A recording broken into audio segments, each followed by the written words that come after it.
我想了很久，那觉得啊还是给大家来一点不一样哦，因为大家毕业了以后读土木毕业了以后，大概很多时候会到顾问公司或者是到工地哦，那你就会发现一件事情哦，就是我们做土木的大概考结构技师啊、土木技师、大地技师啊但是呢，我们去做工程的时候呢，大概会碰到一个状况，就是说，我们都是排在后面就是说由这一种以建筑物来讲的话，大概就是建筑师先标到案子以后呢，再把局部的东西呢分包给我们像结构技师或者是大地技师或其他的技师下去做处理，处理完以后再统一由建筑师来处理。那所以呢，我觉得我们要先了解一下其他的行业比如说建筑师他到底做了什么东西然后跟我们有什么关系那这样方便以后我们跟建筑师下去做沟通那所以我这礼拜呢就邀请了这个我们的连宏基建筑师来这个帮我们介绍一个这个历史建筑物的修复那为什么选这个题目呢？因为连建筑师刚好最近在帮学校做这个民权日式眷舍的修复，它那个位置大概是在我们的义顺轩那附近，在河川局那里有一个历史建筑物。那学校大概有2栋历史建筑物，一栋历史建筑物就是民权眷舍的这一栋那另外一栋就是现在校友服务中心那一栋，在图书馆旁边那一栋那这个民权眷舍的这个历史建物呢，早期它大概是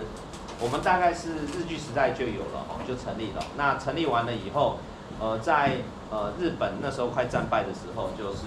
那时候才刚盖的这个宿舍那这个是我们的宿舍群，大概有分2块，老师的宿舍群，一块是在南城新院旁边那里，就是他在那个宜兰县县长官邸的旁边那里有一群。那后来发现呢，就是那一群的官邸不够住了，所以就在这里盖了一群，就是又盖了一批。那这一批土地呢，那时候是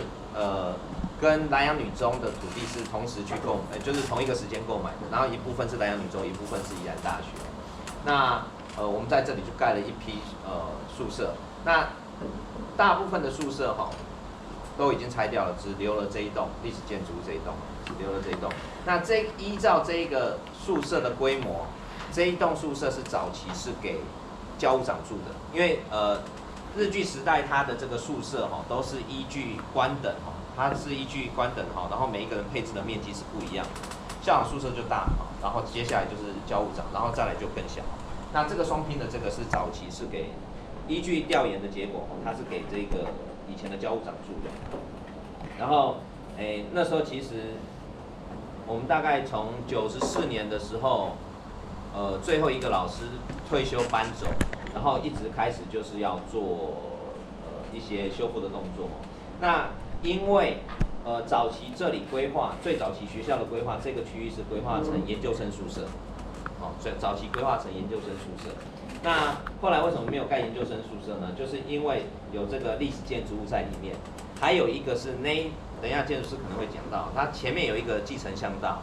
这个继承巷道就是说早期是要给老师过的嘛，那久而久之就变成说民众都从那里过那所以那就变成所谓的继承巷道。那继承巷道，那因为它有一个历史建物，还有一个继承巷道，所以那时候其实郑老师在做总务长的时候，一直想把那个区域划成研究生宿舍，图也画完了，可是报到部里面就不会过，因为历史建筑就卡在那里，所以他就最后就改成了，就是说因为这样子，所以我们就说把那个区域划成了所谓的历史教育文化园区那划成历史教育文化园区了以后，后来我们就委托了这个连建筑师来做整体的规划，大概这个建筑物的前因后果大概是这样子。那这个目前我们这个历史建物大概就是已经修复完成了。那修复完成之后，学校大概就会在这里规划，就是策展或者是其他的一些活动让同学可以去参观。那其实我们在之前修复的时候也有安排过同学去参与这个修复的动作包含了把这个历史建筑物下架，然后还有一些它的历史建筑物里面的墙壁的这个施作的有一些做一些参访，大概办了3场嘛，对不对？办了3场参访不过那时候参访的对象主要是建研所还有生理系的学生那大概这个是我们目前的状况哈。那不过我们后面的时间就交给那个连建师帮我们做详细的介绍，是不是？我们现在以热烈掌声欢迎他，谢谢。这个我们拿这个麦克风。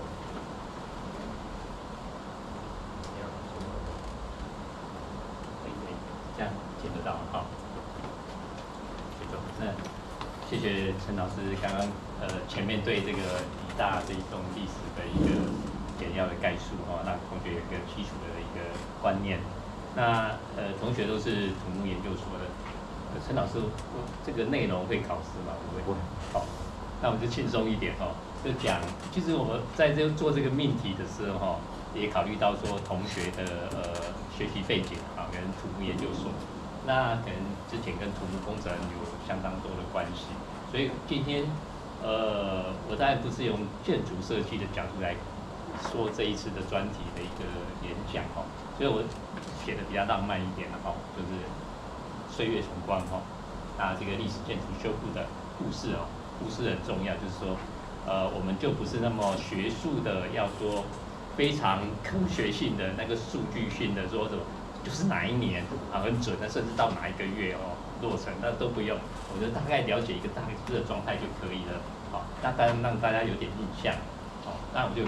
开始里面的内容哈。那里面的内容可能一小段一小段会稍微停留一下哈。那如果同学可以有些问题或想知道更多或想互动一下，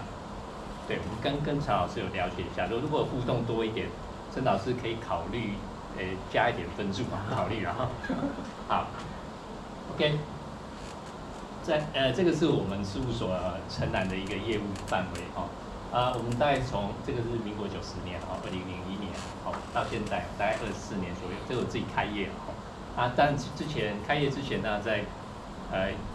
研究所毕业就到那个建筑师事务所去工作，大概总共8年啊，8年之后就自己开业哈。那我们自己的一个事务所呢，有做新建案，有室内设计、景观工程、无序环境，还有历史建筑。好，那历史建筑的部分，当然这刚好就是那个你们的案子哈。那这个就是新建哦，那新建在宜兰有，像这个是礁溪啊，礁溪的一个新建案。这个案子好像也是你们宜大那个金德大楼的中庭的一个做了一个预证，但很多室内设计案哦，大部分都在台北哦，大概这样。那永续有一些光电板啊、外遮阳的一个改善哦，那也会计算很多数字哦，遮阳效果、那节能的一个数据有多少？当然这个新建案也有很多绿建筑要做这个计算的部分哦，那当然又是另外一个。可能被隔出来一个专业的领域啊，哦，那如果我们不自己算，也要委外去做一个计算哈。当然新建案也有很多结构要计算嘛，房子不能倒下来。那有劳各位可能以后就是像土木技师或结构技师哈，你们就要帮忙算啊。对，那里面配金啊什么就然后跟建筑师要搭配，建筑师有一些想法跟结构技师有时候会不太一样。那当然，它有很多设计的理念需要结构机帮它做落实。OK， 当然彼此的一个沟通，好，大概是这样。理解就是今天演讲的一个主轴。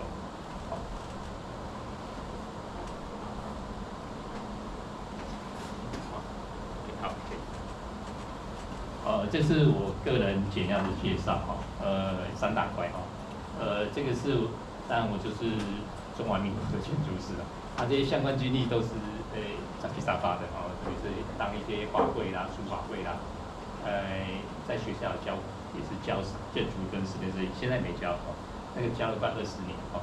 那这个也有做在伊朗去教那个人体速写的一个讲师啦。那我本身文化跟东海建筑硕士，还是现在又去插画一下去到那个台湾艺术大学。那这个部分就是我自己的那个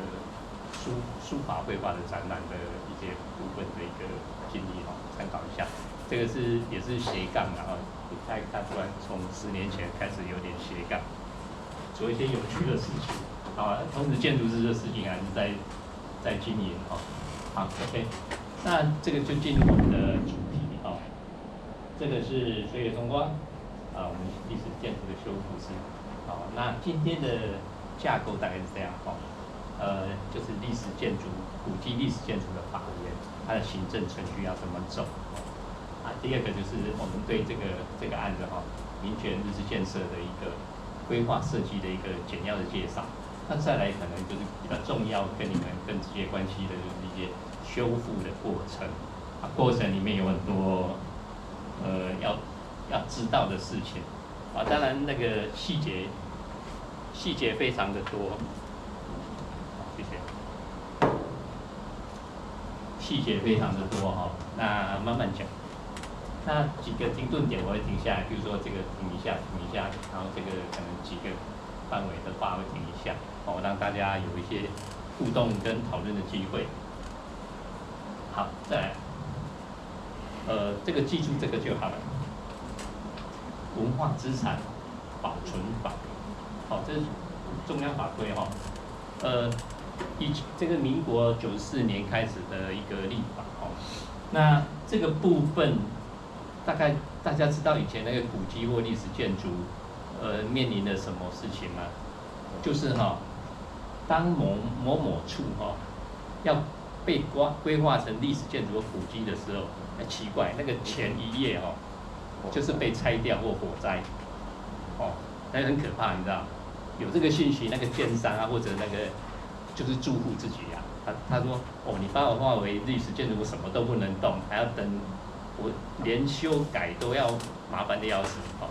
他就连夜把它给拆了，或者把它换我一回烧了所以就立了这个法，那是很重要。如果你违反这个法，你现在再去猜看是刑法，是犯罪是刑法那以前没有这个法，就是有点乱改就为了保护起来当然这个之后又陆陆续续修了里面的一些条文这个当然我们就不细讲，因为讲起来大家都睡着太多了好，就修到112年还在修OK， 就是94年开始。那历史建筑的一个认定这里大家写，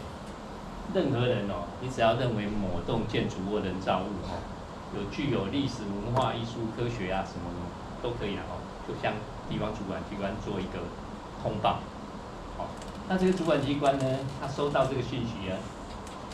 你看有这些东西他就会去做一个会勘，然后他们里面有一些那个文资委员就会召开审议会，那认定它是不是符合古迹或历史建筑的一个部分，然后再把它做一个公告，这样大概知道这个程序那同学知道那个古迹跟历史建筑有什么不一样吗？有时候古迹，然后又讲历史建筑，那在古迹跟历史建筑，OK 好，我们国内的文化资产当然除了无形的就不要讲有形的我们有几个大的分级第一个当然是古迹，第二个是历史建筑，第三个是文化景观，第四个可能其他的东西OK 大概是这样。那古迹听起来就好像比较厉害古迹的认定大概是怎么样再注意一个东西不是年龄不是建筑物本身或人造物的年龄不是不是这个，不是用这样判定它是不是古迹就是说，那不然我们现在的房子到100年后，大家都100多岁了，对不对？都是古迹好像不是这样算它就是这个地方建筑物的历史文化、艺术、科学的价值，他会用这个做标准比如说某某名人住过比如说林语堂，大家有没有听过大概多少有听过林语堂幽默大师嘛大家写了很多文学作品林语堂的故居他虽然房子但那个我们有经手那个房子虽然是民国之后才盖的，没有几岁但是几十岁而已房子大概民国40-50年盖的，也不老哦，可是它也设为是历史建筑。它有的会变成古迹，哦，古迹就是说它历史价值很高，哦，它不见得是年龄高，而是价值高，哦，这个给大家注意这个点，哦，当然，古迹通常还是年龄大一点的，它又有价值，哦，通常，好，那古迹又有国定古迹，又有私定古迹，又有县立古迹，啊，那个分级就太细了，我们今天就不讲那些东西，哈，好，知道就好，哦，它一个认定的部分是这样子出来的 ，OK， 然后各位可以到那个我们的这个网络大家都查得到，哈，文化部的国家文化资产网。当然不用打这么细啊，你只要说古迹历史建筑的登录啊，一些 keyword 它就跑来这里了啊，你就点一下就进来了。那进来当然很多搜寻模式啊，这当然是其中的一种哦。底下再往下拉很多那个进阶的搜寻模式哈。那譬如说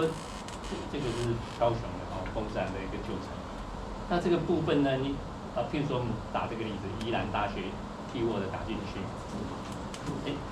刚刚我们陈老师已经介绍。宜大有2个，就这2个 ，OK， 打出来就是这2个。好，那我们这一次修的就是这个，这是公告资料哦，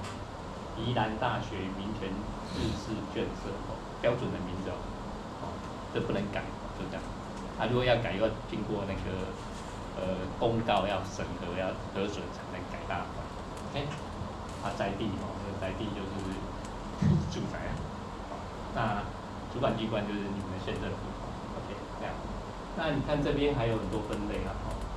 当然找全部的话，当然都会找。宜大刚好有2个，哦，一个是那个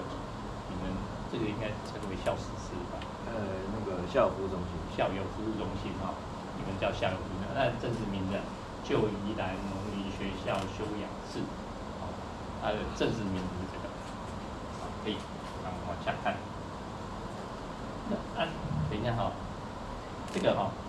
这个直接可以点进去哦，再点它就跑进来了哈，它的相关资料，公告的相关资料就来，这个是局部而已哈，它蛮长的，好几页，那这个我把重点再写下来哦，这里有写历史沿革，好，大家可以看一下叫登录理由，这个比较重要哦，就是水木结构，那区位很好，未来可以作为你们那个学生的一个活动中心。它的登录理由是这样，如果一个历史建筑是，开个玩笑啦，这个理由哈，我们觉得还没有很棒的一个理由啦，哦，只是勉强要跨过那个历史建筑的门槛，要跨过去这样，好，那就把它登录起来。那这个里面有个登录日期啊，哦，你看在这里还 PDF 档，你会下载当时的一个公文的一个实际内容，哦，这个大概是这样的部分，哦，这里就很复杂了，好，大家记住重点就好，哦，也没有要考试的 ，OK， 这个如果你要把这个流程背起来哦，你应该是背不起来啊，哈，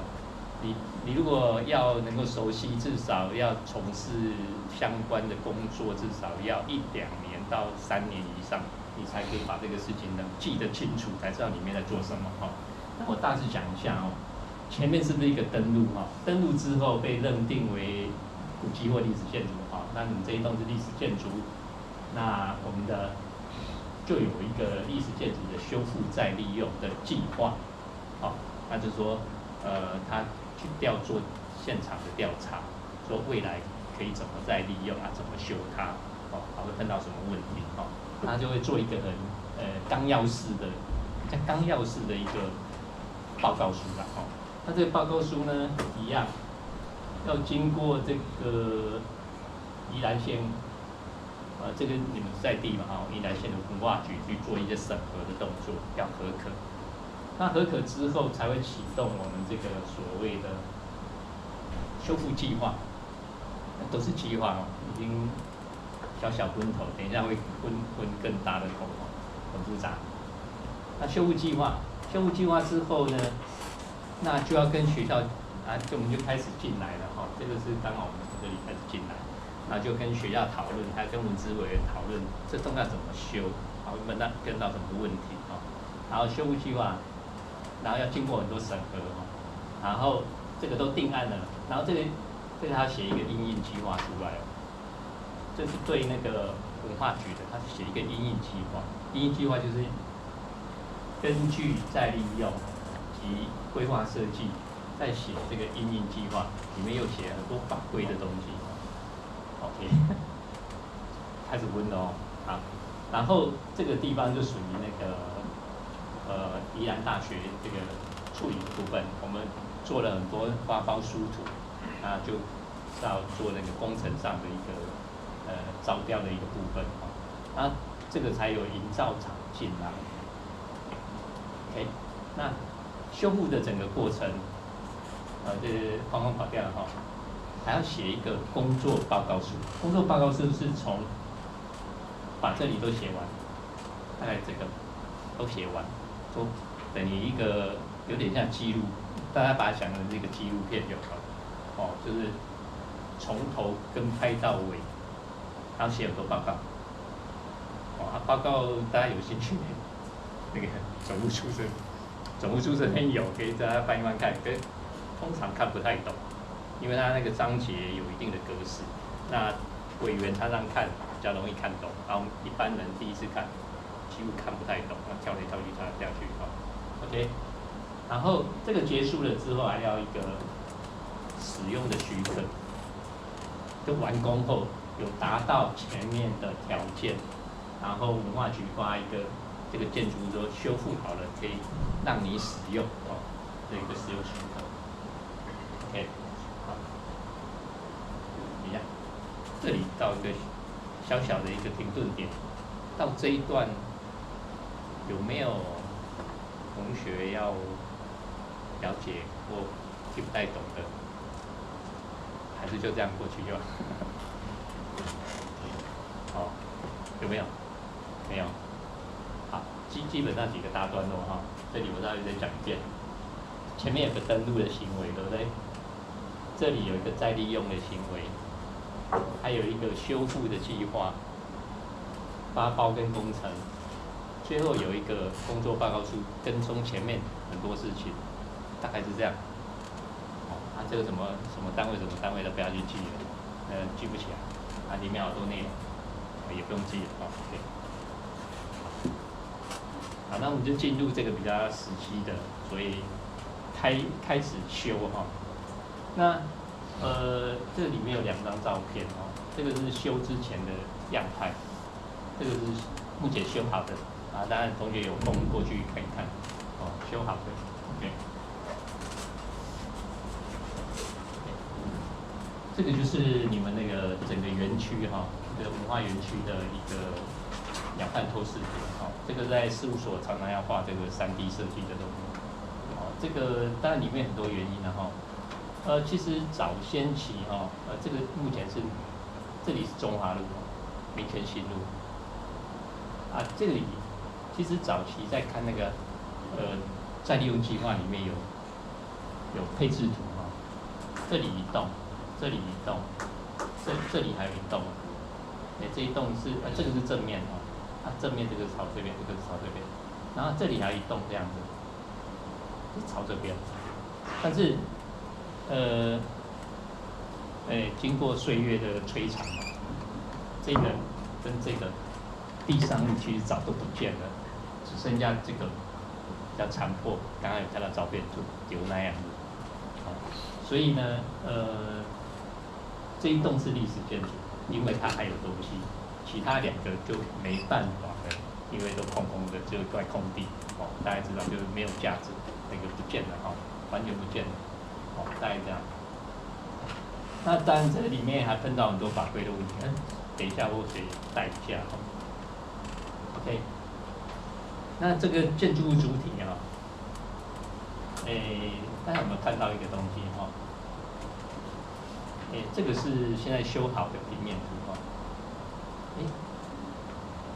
原来在修之前有这个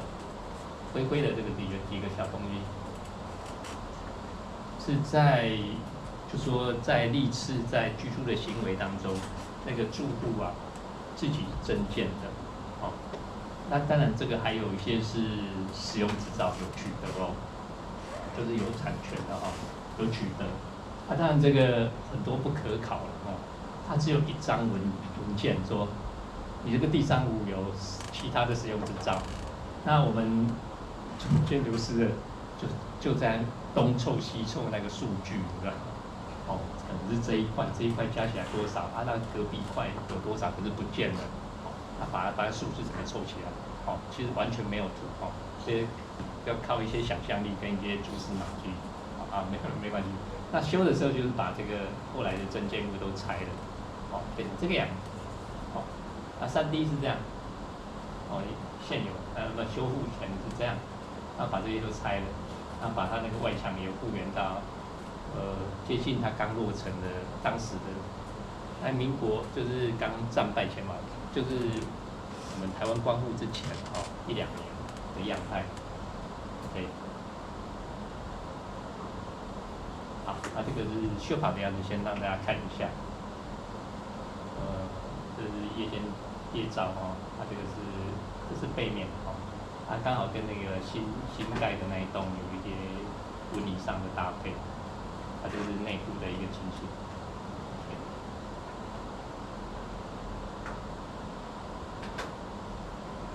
好，那刚刚是把大致的设计规划稍微讲了一下，想知道更多，待会再提问。那这个开始修复前就长这样哦，大家看一下哦，有围墙，然后这个是背面哦，这个是增建这个水泥的这个是木构，还不错啦，就是还留下木构这个东西。这个后来把它拆掉。你看那个东向哦，会靠这个民宅那一头。很多都坍塌掉了，这个下面是修复好的样子，目前的一个状态，阳光也不错，它是正面，侧面 ，OK， 好，这个我简单讲一下，不然有点太复杂，整个园区是这样。那这个立建的申请过程包含地籍的处理，那当然陈老师这边也帮了很多忙，我们刚刚看到说那个有使用执照这几个，这个地上物全部不见，我们就是继续画一下，然后把这个面积把它凑对，我们这个要有点那个讲有点艺术嘛，这个艺术就把它凑对反正它本来就不见了，我们就想办法。说这个本来就在那里，现在不见了这几块是怎么算出来的？总共是多少？那现在要把它拆掉 ，OK 好，就这样。然后这个地呢，本来是一块地大的，那反正跟那个文资委员也谈了很多事情了那最后跟学校的策略是说，把它分开，让它能够。独立做一个地建的一个处理方式，这个就是相关的证明文件，这个就不用太多。好，这个进入它的那个修的东西这个日式房舍但里面都用榻榻米这边就是我讲这边东边这是西边那这个是相关的立面。这个榻榻米，那榻榻米有一些算什么几叠的那看面积就可以了这进来有一个叫主间玄关然后洋室大概这样桌子，名字都一些日式的名字，我们讲说什么，进口玄关客厅招待室这个是比较现代的名字，大家比较容易记得卧室当然。台所那个厨房本寿便所那个厕所风雨的浴室一些比较那个日式的用法 ，OK， 当然这个审查过程这个2个要通这里还多加了一个户外的走廊，这个就是一个主要的一个墩部位的部分哦，跟我们现在 RC 建筑有点小小的出入。哦，所以我们 RC 建筑不是都尽量把它种到那个地平面以下嘛，有基础嘛，哈、哦，它高楼越高就种得越深。好、那你看那个以前那个日式房舍，这1层楼或2层楼为主嘛，哈、哦，那这个通常这种小型的以1层楼为主，那它是其实它就轻轻的放在地上的那个味道，它也没有挖什么基础哦，那但是它还是叫基础哦，基础啊这个地方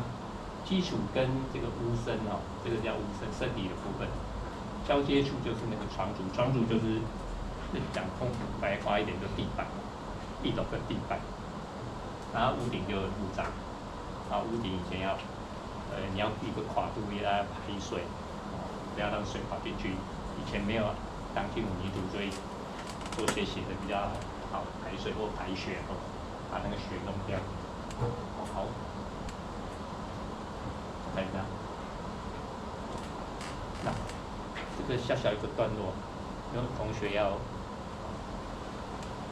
问问题。它有埋进去吗？那半小时啊？它有埋下去吗？它的柱都没有嘛？没有埋。它就是按照刚刚讲的，它只有放在上面。对。其实就像桌子。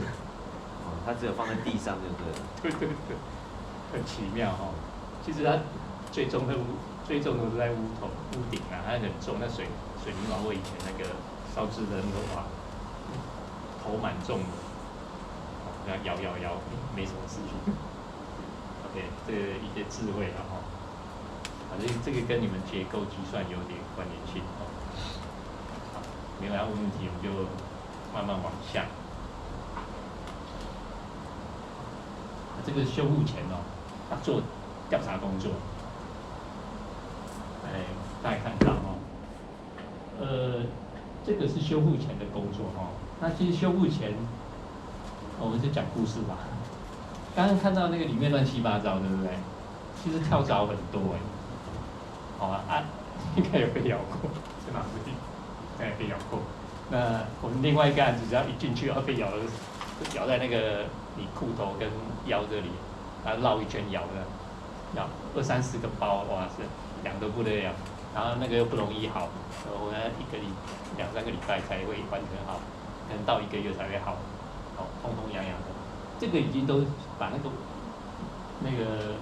跳蚤啊都消毒过了，把这些杂物都清掉了，各位才看得到这么干净的照片，不然那个哇很可怕。这个是玩历建或古迹可能要面临的问题哈，把都清掉了。那你看到这个小小的这是砖树哦，还有土台或大鱼之类的哈。跟台哈，大跟台啊，你看这个清掉啊，现在这个就是地板那个层。它这个是轴组，一般就是所谓的，换成我们现在讲的大概是柱梁的系统为，就大概那个意思哦，就是它结构物柱梁系统。啊，那物架当然有物架跟屋顶，它壁体有分外墙跟内墙，大家都听得懂。听起来就是天花板 ，OK， 啊，这个有一些那种小小的一些天井的部分，然后这个是修之前了，哦，修之前，那有些瓦是被更换掉的，它有些是丢旧的，然后这个的木材应该是每一根呢的木材会做编号机，实际测它到底损坏多少可以留用，每一根都要编号，跟记录它的未来的利用性。哦，每根都要，然后拍很多照片，然后会呈现记录在我们自己的图面里面，我会编很多号码。好，那这个还是初期。前面的调查是一件，因为蛮高的，有些还不能猜不到哦。那真的拆了，然后去做很好的记录。在真的修的时候，又有一点小差异哦，这好多层次哦。这个它是一个辛苦的工作。好，那这再来就开始了哈。大家有没有看到那个什么东西不见了？房子不见了，有没有看到？房子不见，房子去哪里了？整个都把它解体了，因为木头可以像主积木一样把它拆解掉，整个都把它解体掉，然后重做，从底下开始重做。好，刚刚说放在地上的意思，看好，这里看不到，大家可以看到这个大概是旧的哈，这是新的哦，很容易区别出来吧哈。就是它旧的能用就留下来，哦真的不见了很难，已经都结构性都已经损坏了，那就做新的，OK， 但大概这个也是半新半旧了哈，这个是有些旧的砖把它拆开，再用现代的那个水泥把它粘好，把它弄好 OK。这个有土木来看，是不是那个结构性好像蛮弱的哈？就是几根这个砖，这个叫砖树哈，竖在一起那个树，砖树，然后就木头就给它放上去，然后上面就立柱子，它柱子上面再立梁，它在这物架就，这样就好了。这个台风来，还是飞不走了，很奇怪哦，很奇特。好，那你看一下这个，当然它各自有各自的名称啊哈。那个博打是一个斜撑的一个补强的一个构造物，好，不要讲太多。你看密密麻麻，这个全部在里面。这是当时的照片，啊，有些当然都坏了、损坏了哦，要用新的材料。这个在这个可以看到他在做的一个过程哦。那当然这个过程底下，这个砖树跟这个结构地板的结构，中间这种易材质还有容易这种潮湿的问题也要处理这是小的很多细节那你看这个匠师在如果材料不够长怎么去做一个榫接的部分？榫接大家记榫接就好。其他不用讲太多，它榫接有好多种名字，也好记。然后你要辨认它是什么榫接的方式不好记。没关系，就榫接就好，就续接续接在一起OK， 好，这样子。那这个做完底下这个顶子状做完，那上面就开始铺那个，其实它下面还有一层夹板，上面再铺现代材料那个。木片那其实早期蛮多都是榻榻米但是为了现代人的使用，就是把它做成木地板，就是有做一些异动那在历史建筑是可以我们刚刚有说历史建筑比古迹稍微位阶弱一点，所以你可以做一些更动。那如果是古迹，有时候就不让你改这么多就是说它本来是什么，你就要修成什么样子。就是这个条件比较严格，这个是大家参考一下譬如说这个砖，比如说那个风吕这个浴室这个砖也是现代材料，有马赛克以前当然可能不是这样OK， 好，但是我们还是有留一间那个榻榻米的空间来做一个示范，然后榻榻米要小心。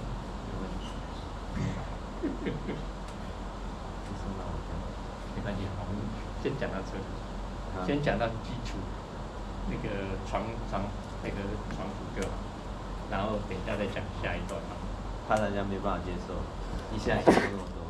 对，他们有的要上洗手间，1个小时左右。好，可以了我们就10分钟。好。说故事的那个会得标，因为都会讲得很棒，非常的棒，然后吸引这一个就是委员青睐，他就得标了。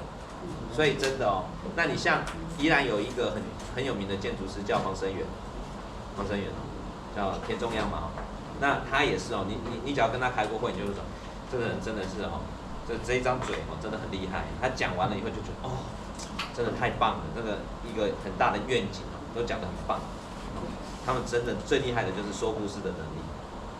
所以他的简报的时候，你会发现哦，他讲完了以后就说，对，应该是要这样子做，对。最后是不是这样做不知道啦，但是你听完他讲，你就会被他说服。说故事的能力是很重要。第二个能力是什么？我刚刚想我们两个能力是什么？突然想忘记了，人年纪大了，我当下没记。反正我是觉得哈，就是建筑师第一个是说故事的能力是哦，对他们建筑师比我们有美感。哦，我们看起来哈，就是你看我们设计的时候哈，土木哈，以结构来讲就是方方正正，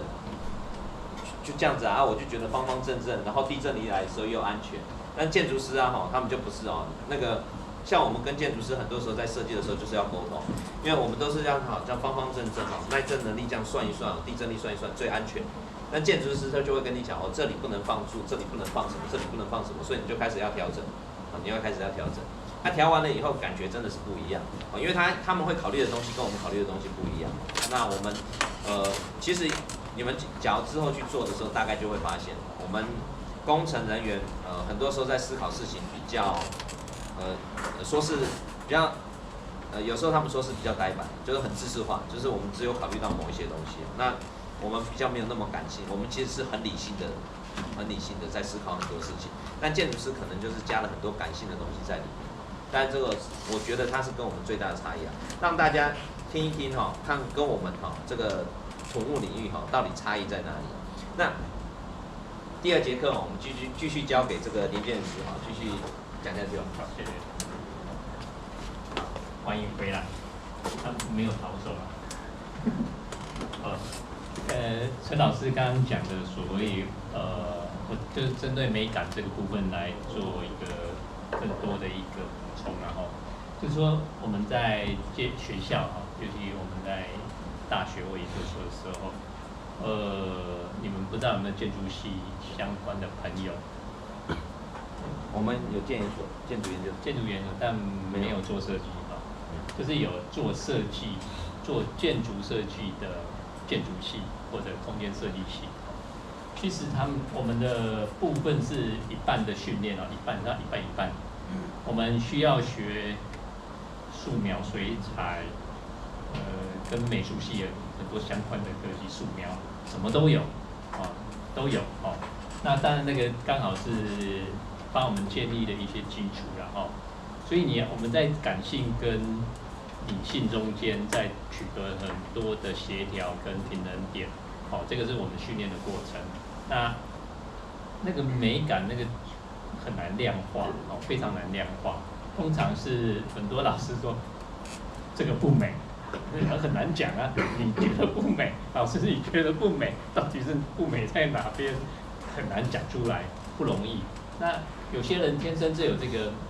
能力，他的美感好，其实跟老师那个心生领会，他也不用讲什么，他画出来，老师说这个很棒。到底那另外一个同学这个丈二头脑摸不着，这个叫很棒，到底是怎么棒，放在哪里，他也搞不清楚但这些以前可能这种有点黑箱作业的事情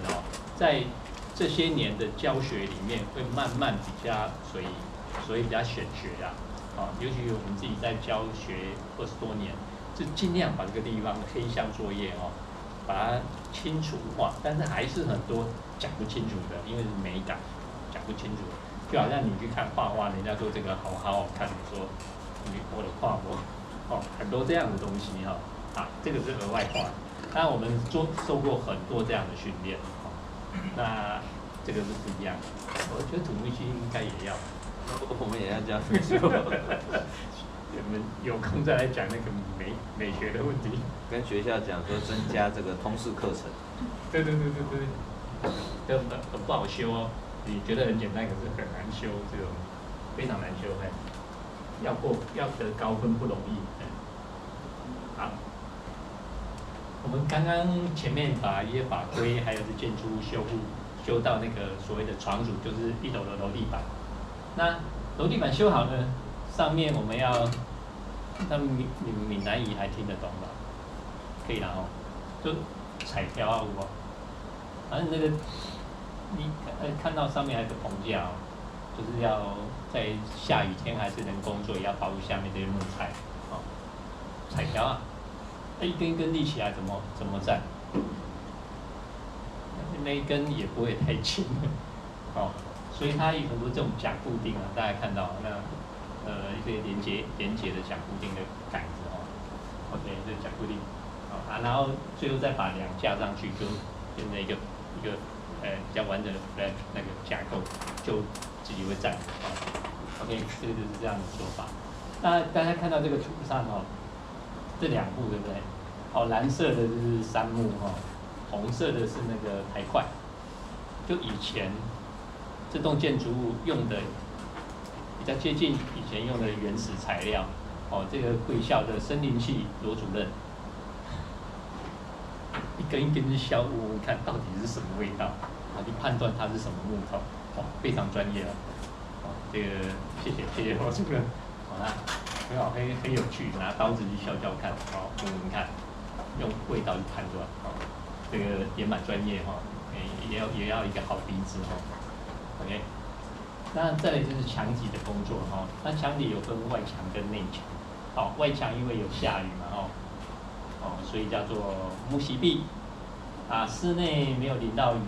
就用这个主边夹泥墙这样的东西，记住这两个就好，啊，最后都会弄那个灰泥白灰壁最后都把它弄上去，啊，你看这个白灰壁也有特别的做法 ，OK， 白灰壁。这不是刷漆哦，就是那个白灰漆上去就是白的，啊，就这样。哦，以前在乡下很多这种做法，以前现在应该都不见了，全部在刷漆，哦，蛮可惜的，因为这比较会呼吸吧。啊，我这是额外一件补充的事乳胶漆，这个可能是乳胶漆，教室还有一个我们叫矿物漆。都是水泥漆，那个水性的水性的水泥漆啊，那就分乳胶跟矿物那乳胶就比较，讲直白一点，就里面有那种类似塑化的东西它就像塑胶嘛，不透气，就你刷上去就不太透气。矿物呢，刷上去它就跟后面那个水泥可以有透气，还会施一点湿气，不是比较好，大家听得懂照下差不多这个是现在的趋势，大家可以去了解一下。讲完了是不要用乳胶漆好，尽量用矿物漆，这个也是矿物漆的一种但整个比较厚的抹上去OK， 它现在的矿物漆薄薄的一层，有点像就是刷漆这样。OK， 那这个是外墙壁嘛外墙壁当然这个都是现代工法，以前不会这样做所以还有这个防水夹板，是现代的工法。在历史建筑是可以的现代的工法里面做防水，然后外面还要做这个雨淋板，就像那个这个先做嘛，这个一个塔可以，它水就这样不会跑到里面去大家知道这个意思 OK， 好，这就是整个的外墙的一个做法施工主要画成这样。大家看到吗？你看这个上面的梁，它怎么接？不太好画，密密麻麻，很多部位的材料也多。这个就是我们的工作。好，那木屋架跟那个屋顶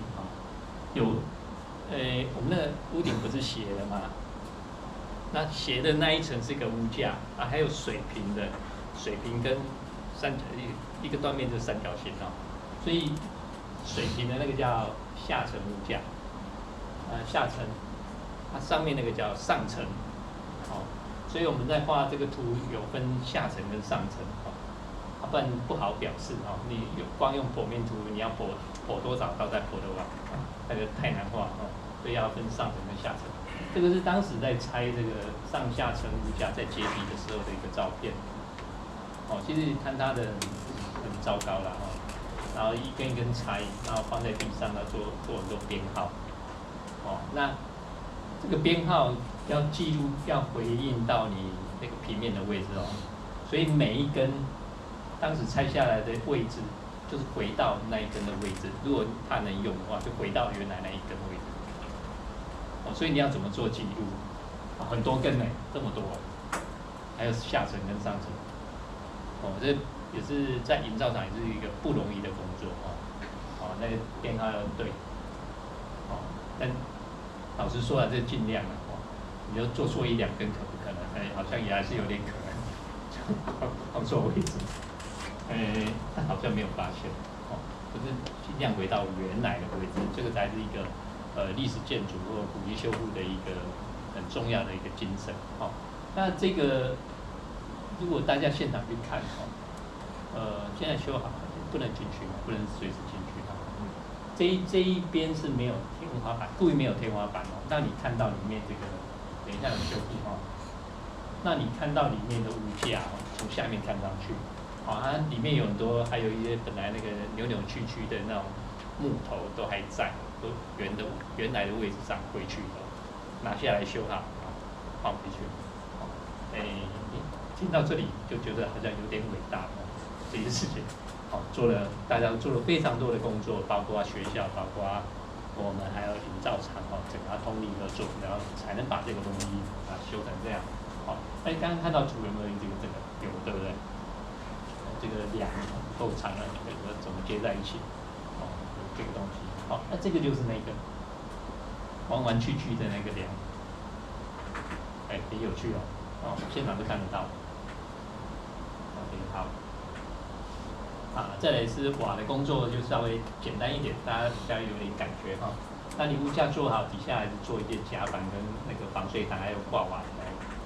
然后再钉这个瓦。那瓦还要有孔绑在下面，穿到下面去去把它绑起来。这些工法大家可能都不太熟悉。土木我觉得可以教这个吧。目前，因为它真的有点像工匠工艺的味道，那不容易啊！这些传统的做法在目前的工法里面都看不到的，也没有这么细致都蛮有趣的那包括它的美感末端这种类似推瓦这个东西的美感，然后这个收头这样收来收去，好多线条，都是一个美感的呈现。这个是历史建筑。这里写了很多名字，就是屋顶的这些斜度跑来跑去来讲这些事情不用记了，也记不起来，大概有这个东西就好。好，那再来就进到室内室内 OK， 这里就很清楚这边是没有天花板，这是有天花板的。可以看出来天花板有一些吊筋那跟这个后面还有一些空调，这空调栏是现代的，以前没有空调，现代才有空调，以前可能就装个电风扇，就这样有空调，对，这样的一个部分，然后怎么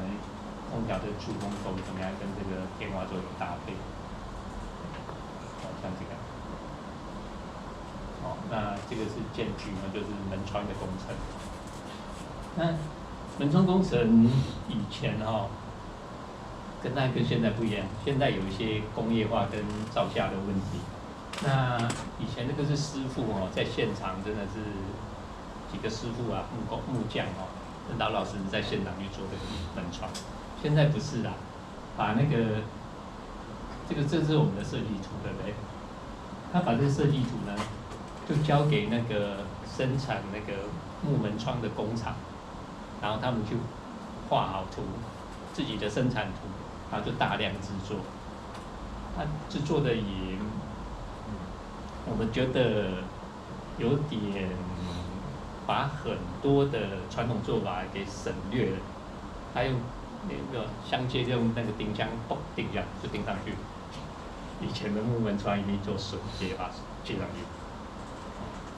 这个就是很多细节还有省造价，然后就被忽略掉了如果当然这个修的造价够，当然可以好好去要求这些事情，或者很花钱，就是很花工很花钱。刚做好的你们看到这个刚做好的颜色长这样，就是塑料，就是还没有上那个护木漆的，上完就长这样。当然这个刚上完长这样，在经过时间的岁月之后，它又颜色又会有不太一样。这个就是一个比较自然的那些做法。那这不是油漆哦，它有不要把油漆刷上去，油漆刷上去，这个木头就跟那个乳胶漆一样把它的毛细孔都封住了，它没办法呼吸啊。它就很惨就不太舒服的一个感觉不要刷油漆木漆让它产生这种自然的颜色。这个颜色故意挑两个有点小差异，让它有点小小的色变，让它产生一点变化。对，这个就是文创。那其他工程是像这种木材是怕虫蚁尤其白蚁那这个有一些木料的这种灌注要喷涂药，它上面有一些钻一个小洞，把药塞进去灌出去这个都是在做房中的虫蚁的防治。这个是那个一些户外景观的一个部分。户外景观就比较现代的工法这个没有意思，就是包括这种高温砖这个在文字委员的想法就比较单纯一点本来就没有。所以现在的工法或者你要怎么做，这样的搭配这个建筑都 OK 它就没有太多的意见这个建筑物的范围应该就是这个叫全轴全轴下面有一个排水沟，就大概是这一圈，它就重视那一圈里面的东西，其他还好可以提供参考。那这个本来的围墙是这样细细平平的当然它有一些松动了那我们在做的时候就故意把它敲成这样破破碎碎的，跟这个历史建筑有一点风味上的搭配。这些电力系统就比较单纯，那尽量去躲跟历建不要太多的这种碍眼的东西产生。包括灯具的选用这也是要用一点心就是说它跟这个虽然是现代的灯具。怎么样跟以前的房子那个风味还能够有搭配，甚至呈现它当时的一个风味去看一下这种有点就是西洋跟东洋跟东西方混合的一种灯具的一个形态，它也不能太东，也不能太西，它刚好跟这个房子才能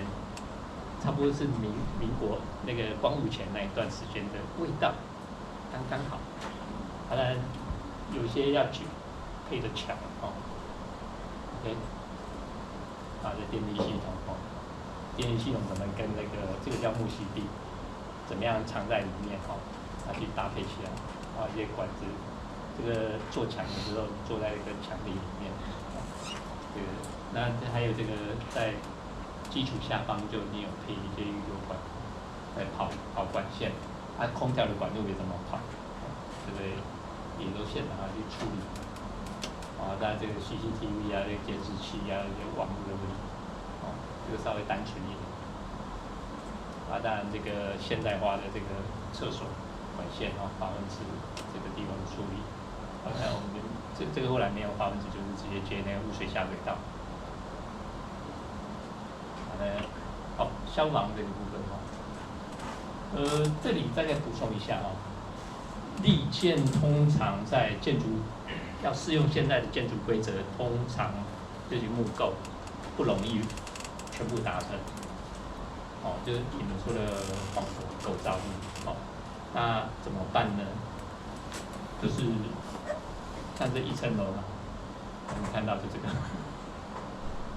就灭火器而已那这个还是可以过，因为什么？因为它主管机关是文化局，不是建管，分得出来吗？文化局、建管，文化资产的法规的那个位阶比建筑法、建筑管理还高，知道所以文化局说 OK 可以就过了，这样知道我们对历史或古迹的一个尊重。因为他没办法去克服他本来那个条件，去达到你们要不要喷那个防火器可能不行哦，因为它就把那个毛细孔都盖掉，然后可能那个颜色也不太对劲，哦，所以就我觉得不行，好，就达不成。也有趣有事情哦，还蛮多的。哦，空调这种管线是最大根的，然后怎么样藏起来？它这个户外机真的很难藏啊，而且又有噪音，又有那个热气哦。我也蛮讨厌它的，可是又不得已，没地方放，哦，就要放在那个，大部分都放在目前以这个日式房子都放在全轴的位置最居多，然后外面用这个木格栅把它包起来。哦，当然考虑后来这个，因为它会过热啊，就把格栅格子把它拆开啦，哦，跳枝啊，跳梯啊，才会散热才会比较容易。哦，这个是在我们的报告里面还会写一些说它重要的一些功法哦，像这叫养灰啊，就我们刚刚说的白灰壁，哦，怎么里面要养灰，然后要放马桶，然后要养多久哦？那事实上文资法在匠师的那个训练过程里面，有些专业人员会说这一定要养多久，可是我询问现场施作的工人，他说哪有一定啊？就是说，而且一年四季季节的那个气候变化都不一样，湿度、温度都不一样，哪有什么一定要多久？他说就要看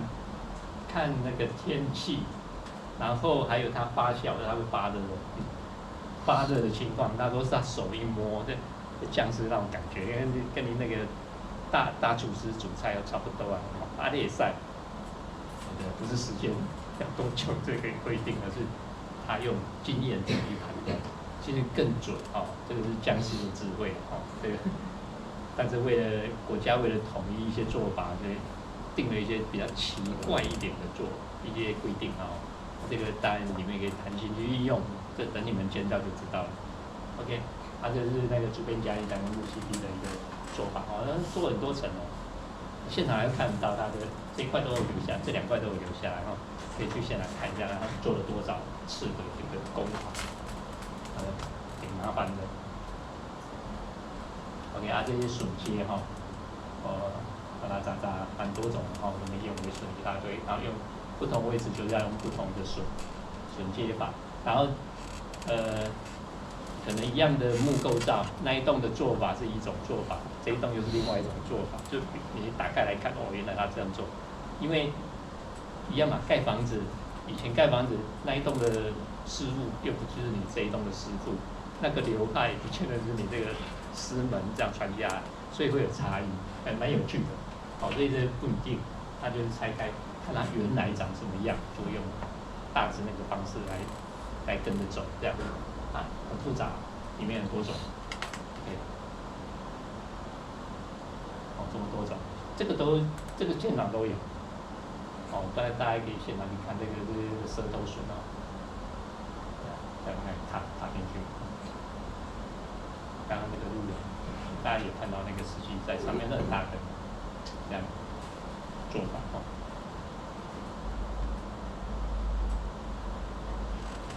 OK， 这是在修屋的成果了哈，修屋前、修屋后，一个类似角度的一个对照图。OK， 后面他会要我们说，这个修屋以后，这个它的价值，文化资产的价值，大家听听就好了啦。那这个通常写的都差不多啦。这个就是故事嘛，人们对家乡的认同啊，连接历史啊，了解过去啊，有一些交代在里面，然后无故自信，制造创造力，然后跟邻里之间的一个交流的情感嘛，然后活化这个场地哈。这个修好，大家有没有兴趣说到里面去走一走，或在里面办活动？有可以啦，里面有冷气啦，不会太热。那这个文化经济这个。还有跟刚刚的新建整个园区那其实弄得差不多，就常常有人跑进来说他要参观那个也蛮特别的，他要参观，因为其实有些反应还不错，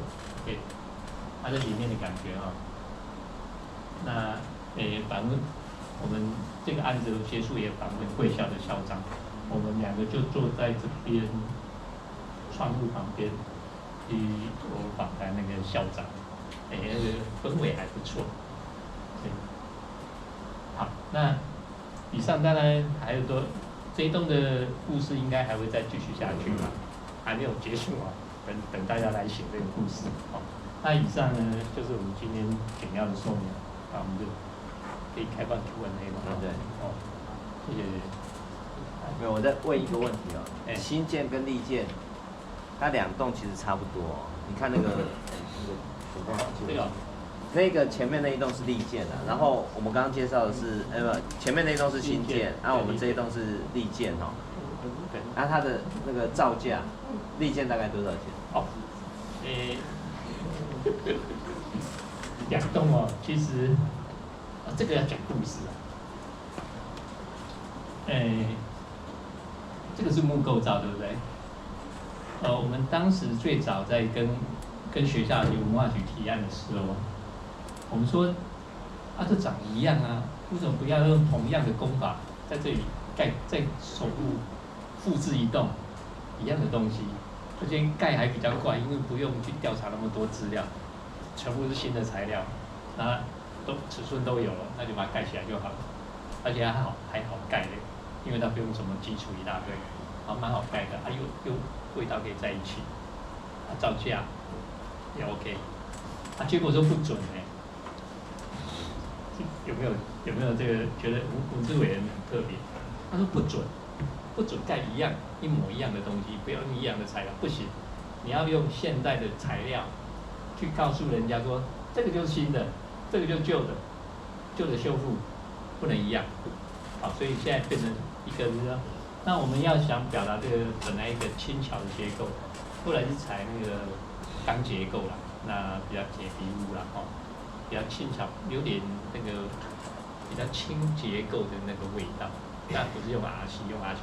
整个味道就整个差更多哈。结果当然是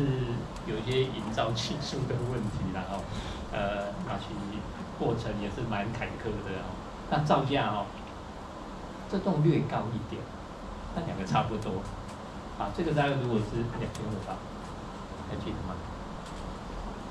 ？2000，这个大概2000啦。这个稍微贵一点，这个大概便宜一点。但是因为它后面那里我们的利建新建的部分还有做了一个厕所，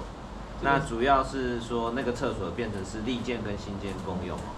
那一般来讲外面修复就是利建的价格会比较好，会比新建还要高，所以其实现在很多营造厂就是有一些营造厂它其实是就是专攻到利建这一块，因为修利建有一些限制嘛，它要大木匠师嘛，它有一些匠师的要求。那我们新建的话，其实对于技术人员比较没有要求了，比较没有像这个利建修复的要求那么多。那所以你会发现修利建的就是那一批人，那新建的呢，就是大概所有营造厂大概都可以进去，但是利建的部分就是有局限在某一些族群里面，因为它必须要有那些能力，不然的话它是没有办法进行修复的。对，那其实我觉得它的利润也蛮高的。对，这个补充一下如果这里再盖一栋我们的推估如果面积差不多啦这个2500，这可能2000万就盖起来了。盖新的一模一样还比较便宜的，因为你旧的还要做调查，还要有些留用，还要做原位置有些坏了一半你要把它切下来，再重组，然后还要再上去，那就搞干呢，就很多工资就花在这个上面，这不好做，但是就是有价值，把那个旧东西放上去就是有些价值存在，这是很重要的一个位置。另外我再补充一点这其实是我们同仁有做过研究就是说，它叫历史建筑那刚刚建筑师其实在法规的时候一开始有提到，它其实只要有人去跟文化局提报，你大概就是你那个上面写的是说要有什么历史啊，要有什么人文啊，还是艺术的价值啊，对。然后它就会成为，就是你可以提报成历史建筑。但是这是一个法规上面的问题哦。为什么你知道？因为现在的问题点是应该是这样说：你提报出去以后呢，反正那不是我家，好，委员现在的态度就是那不是我家，所以你提报过去呢，90%以上都会过。你家做公园多好，又不是我家，你把你家开放出来多好。所以你会发现啊，我们这个也是一样，就是说。这栋建筑物呢，当初去提报历史建筑物也是周边的邻居去提报的。那提报出去了以后呢，他就说这个要开放出来给大家使用。那对我们来讲，好，因为我们也去调查了，就是它到底有没有历史价值嘛？对，讲不出来。对啊，现在你看那个建筑师后来不是那个结论，就是说这个的价值在哪里，就讲不出来。因为他也没有名人啊，比如说某某总统啊，在这里住过啊，还是什么人在这里干什么啊？没有，都没有。那所以你说它的价值性在哪里？没有。那所以这件事情我们这样讲，不是我们这里哦，其实包含了他们说有一个像礁溪那里也有一个，就是它有一个地方，那个地方也是私人的，然后就是周边民众说啊，它这个很有价值性啊，就把它提报历史建筑物啊。那结果它就不能动哦，因为所有历史建筑物都要经过文资局的同意，就是文资局审查同意，你要修要用都要经过他同意哦，不是说我自己花钱去修它不行哦，你要怎么修你要经过我同意，不是说你想修就可以修，所以这是文资的这一个就是它的一些建筑物要修缮的时候一些问题哦，包含使用也是，虽然政府说它可以，就是你可以申请补助，你可以跟政府申请补助来进行修缮跟维护管理，可是你要用起来就不方便了。那刚刚讲的就是说，现在的法规上面，我们觉得啊，其实这个是有一点被扩张解释啊。它其实有很多时候就是刚刚讲的，因为不是你自己家，委员审的都不是自己家，对，他都是审别人的设施，别人家，所以他都认为是说，那个很有价值哦，你讲的真有道理，所以应该开放。所以一设计下去的时候，你就变成历史建物啊，历史建筑物你就不能动，你要动的时候很麻烦，除非我目前听过只有一个案例是县政府的案例，县政府它那个叫什么地方？那个同万公园，圆山乡的那里同万公园，他呢干了一件事情，他就说他指定那个圆山乡那里有一个军营。说这个军营呢，都是历史建物，所以不能动，因为他要保留那个军营。对，然后保留下去了以后呢，在忠烈祠旁边。对，圆山忠烈祠旁边。然后保留下去以后，后来他们开始要规划设计的时候说，哇，都是历史建物都不能动，那怎么办？所以呢，他们又干了一件事情，撤换了，就是他不是撤换了，就是他在新一轮的那个文资委员的时候，把所有的委员全部换掉。就全部换新的委员，然后这些新的委员说，对，里面这些没有文字价值，只有那一次，其他的有历史那个设历史建筑物的，我没有看过就是翻盘过的，只有他们自己可以翻盘，其他人没有办法翻盘，所以这个我们一直认为说，这个法规其实应该要去调整，不是说像他现在这样子，就是我觉得他已经有一点无限上纲了，就是说，只要反正比如说你某一天看谁不高兴你就把他家提报为历史建筑，随便写个理由说不是说某人去他家干什么，对，他真的很有历史价值，还是他有谁去那里 long stay 过谁知道，对不对？然后他就说这个真的有道理然后等到他调查出来的时候，你已经被划成历史建筑，这个是一个问题啊，所以这个有时候真的是很麻烦，那。这个是我们之前其实我们有去我们同仁有去做一个专题报告，然后去访谈的这些人，你要有叫做就是利害关系人你把他就是这些标的人口全部去问过，你就会发现就只有少数人会支持其他人其实是反对，那因为假如是你家被划成历史建筑物，你就会觉得那我都不能用了。对，明明就是一块就是可以使用的空间但是现在就不能随便使用，这是另外一个话题但是你可以看到，其实在建筑师的整体的这个报告里面哈，我们其实土木可以介入的大概都是在中后阶段，都已经到了规划设计，好，包含得到施工。好，你像你从当然这个建筑物是比较单纯哦，包含的测量，测量也会碰到，那结构也会碰到啊，它这个是没有这个基础哦，所以就是没有到大地工程哦，啊，不然有一些大地工程也会碰到，啊，材料也会碰到，英管也会碰到，那就是看你是假如毕业了以后是从事哪一种行业，哪一个阶段哦，应该说哪一个部分啊。那有一些你到营造厂的话，大概就是主要负责是劳施工。那你找顾问公司的话，大概就是里面建筑师需要的部分，我们再去协助他做设计。刚刚有跟建筑师讲哦，就是我们一般的设计是怎样，就是建筑师大概设计出来了以后，大概就丢给我们。那我们比如说结构技师哦，结构技师他就会去设计哦，依照你的需求，我先设计出一轮。那设计出一轮了以后，建筑师依照它的美感或者是它的专业哦，他会跟你讲哦，这根柱在这里不好，那根什么在那里不好，还是墙在那里不好，就开始说，我这要移动。那移动的过程中，我们就是结构技师就会配合他，原则上会配合，对，配合他去调整。当然，为什么一定会配合他呢？因为结构技师的钱是建筑师给的，对不对？建筑师的钱是业主给的。我们称为副委托，就是在结构的这个部分委托给结构技师这样。对，所以钱是他们付的，我们付给建筑师，就是机关付给，就业主付钱给建筑师嘛，建筑师再付委托给结构技师。那结构技师为了要赚这个钱，所以他一定会配合，对吗？没那么好吧？没那么好配合啦，没那么好配合。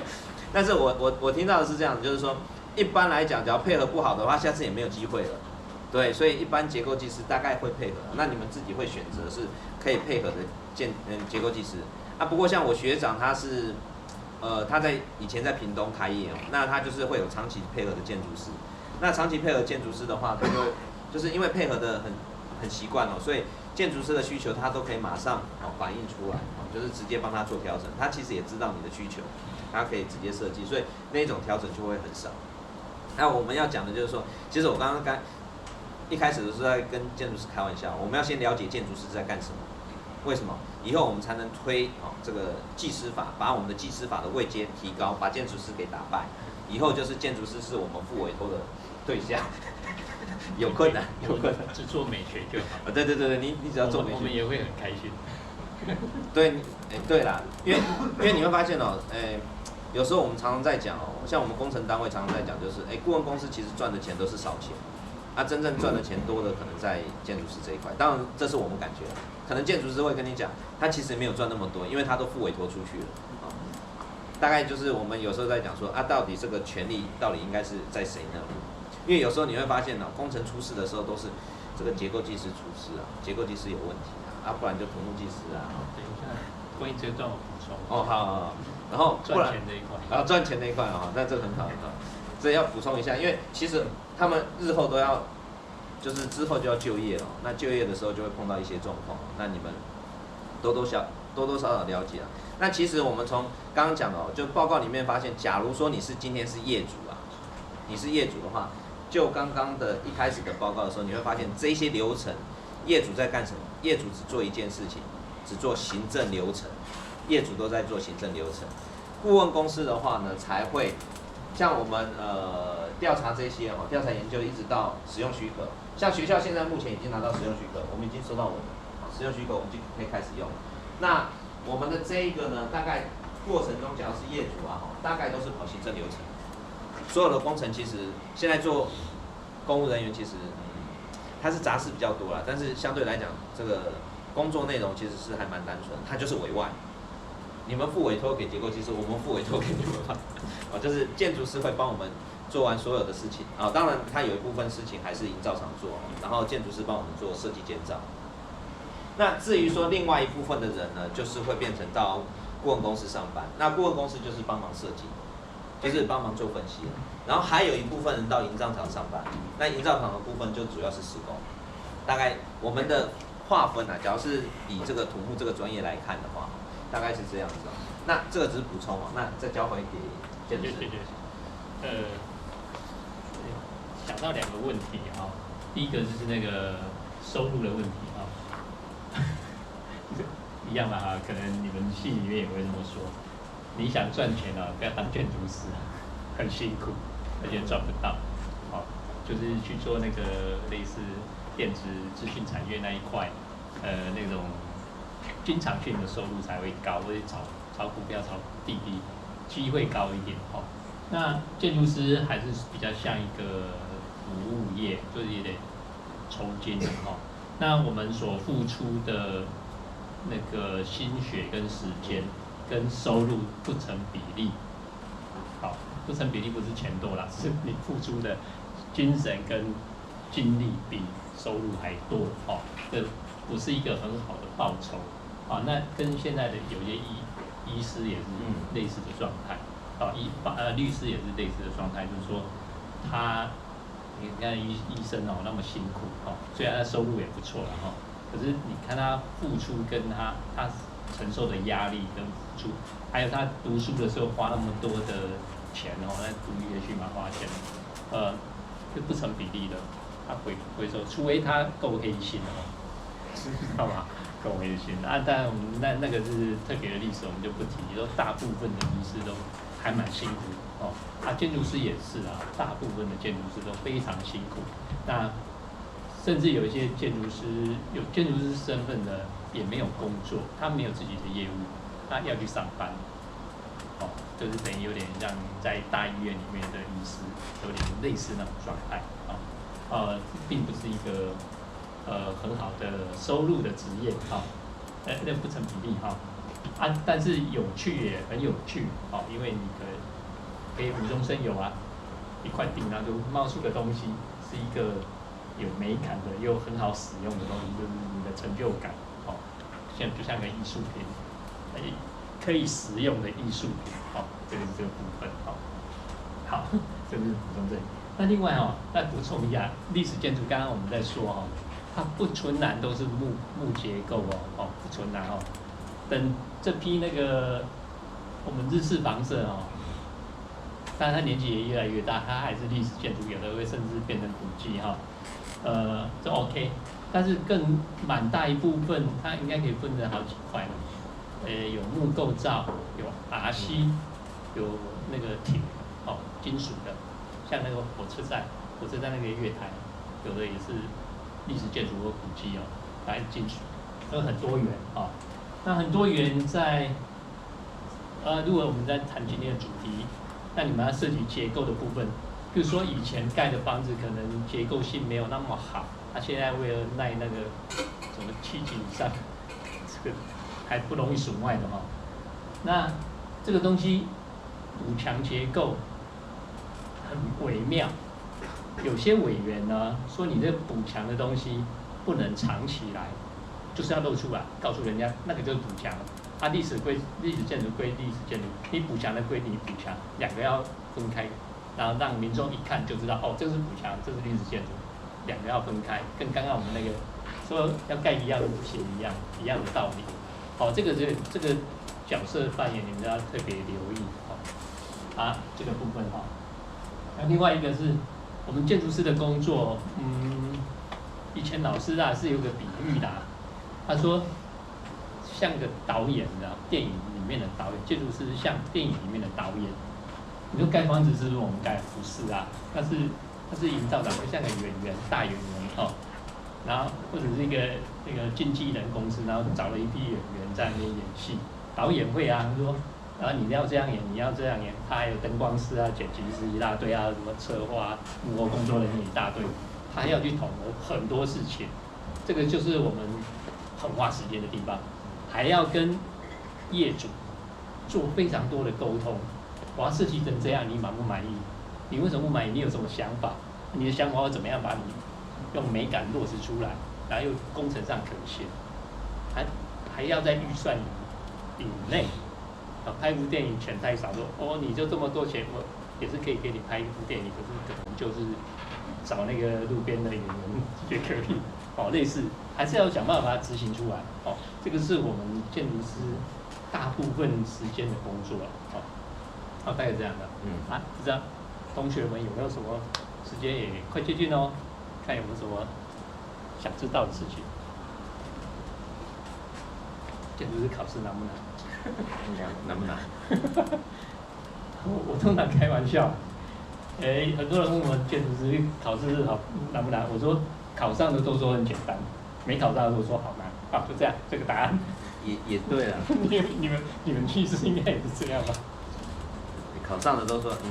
好像没有准备多久，大概几个礼拜就考上了。对，考不上的就好难哦。对，一直都是这样子。有一些关卡啦，但是其实可以观察你以前的考试的能力啦。哦，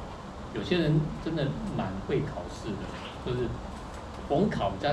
他不是说运气好了，他就是特别会考试。啊，不管他猜题准不准啊，就是很准啊，他一猜就中。他不是运气哦，他是凭他的经验值去猜的哦。哦，那这个就是他厉害的地方啊。逢考试他就必上那样子，有这种人。啊，我发现我也蛮会考。不过我觉得建筑师考试里面最难的是那个美学的部分，土木很多都。哦，那个不难啊。对，那个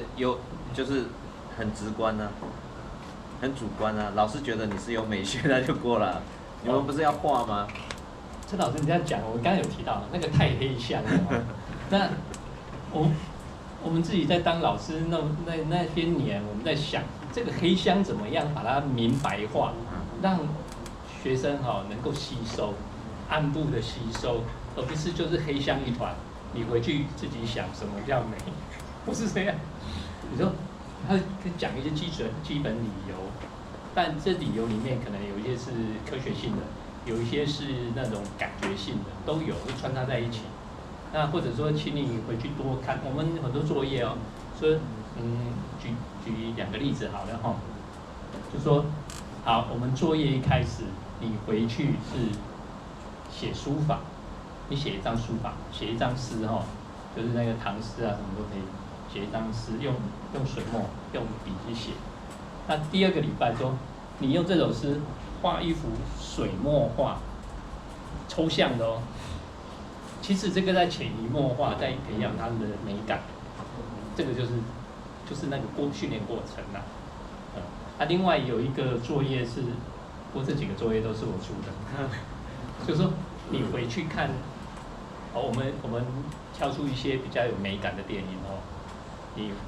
你这次的设计作业就是这部电影，然后你回去看这部电影，然后画出它的分镜图，但不是全部画，你就可能画个1、20张，就画分镜图。利用你的分镜图，把它空间化，抽象的空间哦，不是具体，不是把那个场景做出来，而是你怎么样把里面的内涵换成你的空间，那要抽象的。比如说孤独，他感受到孤独，那你就做出一个孤独的空间感的东西，很抽象。很抽象，可是又有一点方法这个是我们在训练过程里面很重要，我们一直在做这样的一个尝试。一样的教学相长内，给学生出作业，那学生的回馈，我们也在成长，共同成长，这样也蛮有趣的。那看你们系里面要不要这样玩？也有很多课程不太能这样玩，就被打倒了，就自己在说什么，太难了。老师可能就有困难。不过其实像土木有一些也是一样啊，就是说像那个不同的，同样是教材料教这个混凝土材料好了，就是你们不是我们有压那个混凝土试题教混凝土材料，那不同学校的老师，同样一张考卷因为那个你去考技师的话，很多是问答题嘛，同一个题目你只要台科的老师改的跟成大的老师改的，就会分数会天差地别。因为为什么？就是因为学派不一样有的老师他就是认为应该要用什么有的认为要用什么这个是学派问题，那个有时候就没办法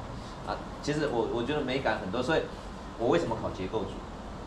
那理由就是因为结构组很简单答案对就是对，错就是错，不用讲，你不用跟我讲那么多你假如是做申论题的时候，我就觉得这个好像要看老师的心情，他觉得看着你的答案觉得好的时候，他就给你分数很高，看你答案不满意的时候分数就很低。所以后来我为什么没有当初没有考营管组的或者材料组，我们那时候材料组是要用申论题，的原因是这样，不然其实我一直认为材料组也不错哈，材料组的发展空间，因为我那时候啦哈，我说读研究所的时候本来是要读材料，然后再转到不是工程材料，我要转到可能生医或者是转到其他地方，后来觉得这风险性还蛮大的，所以应该会考不上。假如被老师觉得不满意的时候考不上，那怎么办？所以后来就还是考结构组。各位同学对于我们连建筑师今天的简报，不晓得有没有什么地方要提问的？再补充一个玄学啊，很玄的玄哦，就是考试一些 paper 啦，大家当笑话听就好哦，不是每一个人都要照做。人讲诶，带我进生家后对吗？就会考上了。这是一个哦。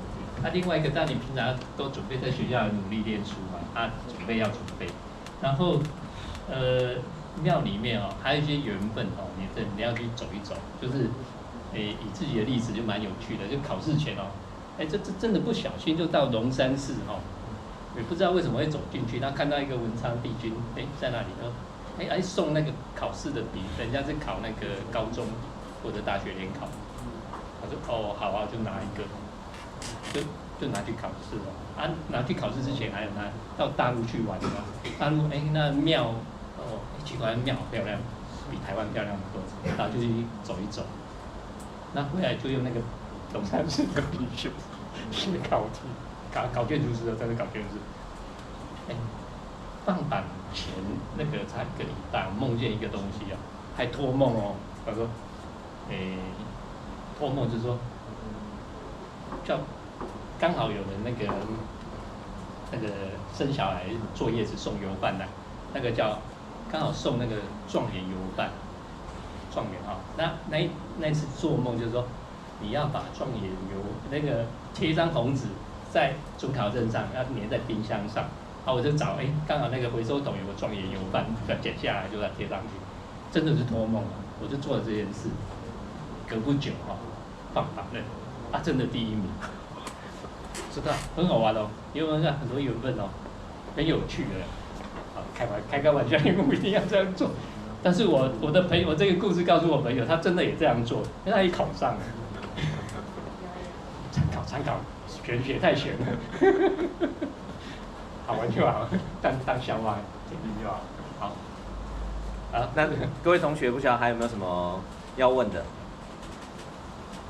那我们是不是要先，静文是不是要先颁给建师？那我们是不是就颁一个感谢状给我们连建筑师？谢谢他为我们带来这么精辟的演讲。那你现在干？都完了。